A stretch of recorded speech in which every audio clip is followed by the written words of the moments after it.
Luca, here. Yes, good boy. Good boy. Alright, today we are going to be doing some recall tips. Recall is one of the most simplest, yet it's one of the most hardest things to teach a dog. So I'm here with my client Luca, and today I'm also going to be showing you guys how to use a force-free method and a balance method, so you can choose whichever one works best for you. So I'm also going to be going over to the park and showing you guys real life situations in recall and really common mistakes. Luca, here.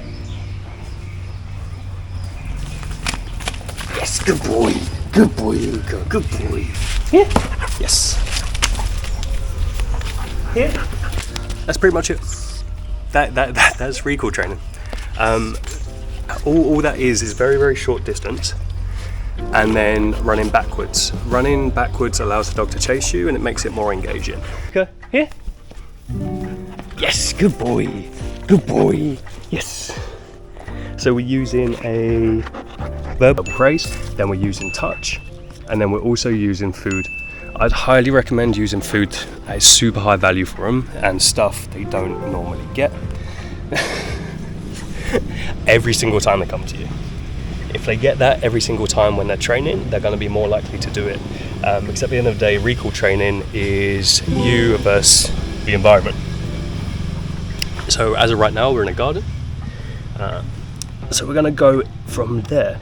Alright, so as you just sort of saw, force-free method is no lead, no pressure.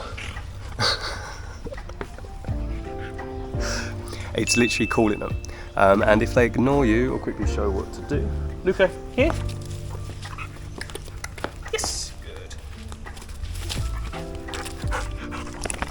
Luca, here. Yes.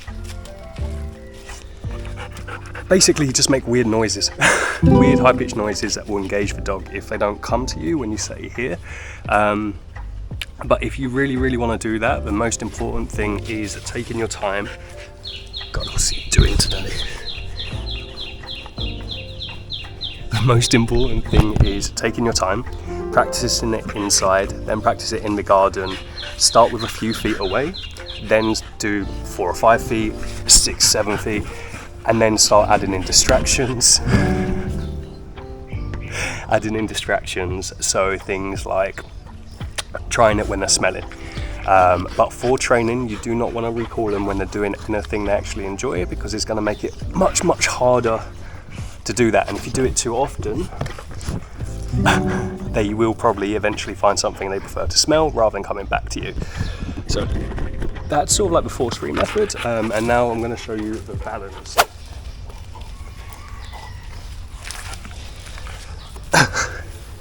Okay, so Luca's taken off my tool. Luca, here. Yes, good boy. So the balanced approach is relatively simple. When you're teaching, so Luca's still a puppy and he's still a golden retriever, so he loves to just hold stuff in his mouth. But so this will be quite a good example. Now he's laying down. So what I'm going to do is going to gently apply pressure. Not much. Luca, here. Yes, good boy. And as soon as he starts coming towards, drop the pressure. This is a form of negative reinforcement. But as you can sort of see, it doesn't hurt him. Luca, here. Yes. Good. It doesn't hurt him or anything like that.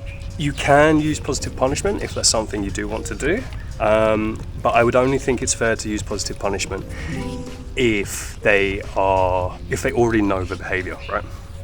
So, if I say here, and he doesn't come, I can gently tug the lead and just go, oh, there we go. Luca, here. Yes, good boy. Just like that. It is a form of punishment because it's adding something not nice to get their attention, and a little touch on the neck can just be enough to reinforce their recall. It can just be a very good reminder. So because he's smelling, no, he's peeing. So that's a good example as well. Right, so because he's peeing, would I recall him while he's peeing? No. Like, you just wouldn't. It'd be a bad opportunity to do that. So you need to wait for the exact same right time when your dog's doing something good. So like here, Luca, a little bit distracted. Luca, here. Oh yes, good boy, good boy, buddy, good boy, yes. Cool. So you see the way I waited for him to look at me. The second he looks at me, that's when I recall him, because we're in training. If he's not engaged with me, he has a much lower chance of success. Lower chance of success means they are less likely to listen to you. All right, so now I'm going to take him out to the park. Luca, here. Okay, so this is a very, very good example. Oh, good boy. Yes.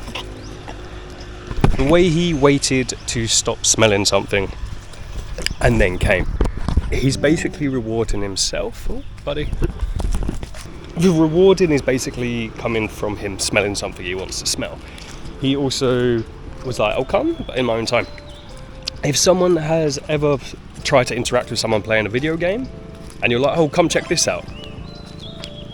Most of the time, they are never, ever going to stop instantly. Luca, let's go. Good boy. Good boy. And they're never, ever going to stop instantly.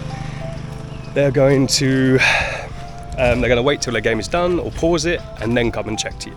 And we have this mindset that dogs should come instantly, and it's the exact same with humans. If I have just sat down to Luca, here. Oh yes, good boy. Good boy. Okay. If I've just sat down to eat and I've got like my favourite food and then someone calls me, I'm not gonna go. I'm gonna sit down and eat and be like, oh, give me a minute and I'll come. Dogs are the exact same. They've got other interests, so it's important to choose your timing correctly. It's like now. Yes, good boy. Luca, here. Good. Good boy. Just like that. So when you're training, make sure you get their attention first before doing it. So we spell it in a bit, end of a line. Luca, here. Yes, good boy. Good boy.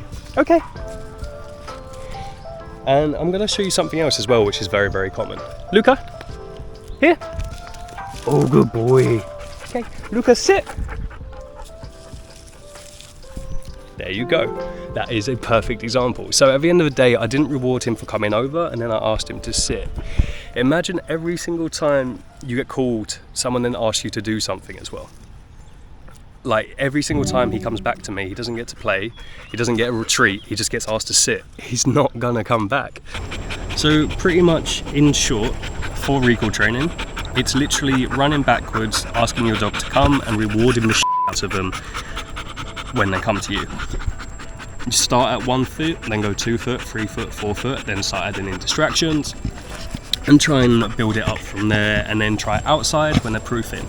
One of the biggest mistakes I see is people going here, here, here, here, and it's and the more you do that and the dog doesn't listen, the more they are getting rewarded for not listening, because they're basically having fun elsewhere. So really choose your time-ins. If they're not listening at all, go back to the foundations and build it up from there. Or you can also start applying punishment if it's a fair use of punishment. If you're interested in seeing how to get a dog to stop jumping up, I've got a 2-minute video that you can check out here. Thank you guys so much for watching. Hopefully this video has been helpful. Cheers.